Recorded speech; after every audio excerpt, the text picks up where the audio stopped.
বন্ধুরা, তোমাদের ডিনার হলো? আমার ডিনার এইমাত্র হলো। কিন্তু আজকে আমি একটা অসাধারণ একটা চিড়ের পোলাও মতো করেছিলাম। সেটা হচ্ছে এমন ভাবে করেছিলাম, সেটা হচ্ছে ঘিয়ের মধ্যে আমি একটু সর্ষে ফোড়ন দিয়ে তার মধ্যে একটু চিড়েটাকে ভিজিয়ে রেখে নুন হলুদ অল্প মিষ্টি দিয়ে করে রেখে বাদামটাকে ভেজে তুলে নিয়েছিলাম। তারপরে আমি ওই চিড়েটা ওই ঘিয়ের মধ্যে বাদাম ভাজা ঘিয়ের মধ্যে ওইটাকে দিয়ে দিলাম। চিড়েটাকে দিয়ে বাদাম দিয়ে ভালো করে একটু এদিক ওদিক করে একটু গন্ধরাজ লেবুর যে খোসাগুলো হয় সেগুলো আমি উপর দিয়ে ছড়িয়ে দিয়েছি এবং অসাধারণ একটা সেন্ট এসছে এবং অসাধারণ একটা রান্না হয়েছে।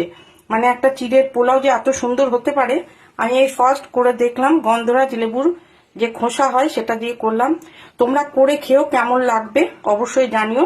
গুড নাইট সুইট ড্রিমস, ভালো থেকো, সুস্থ থেকো। কাল সকালে আবার দেখা হবে। টাটা।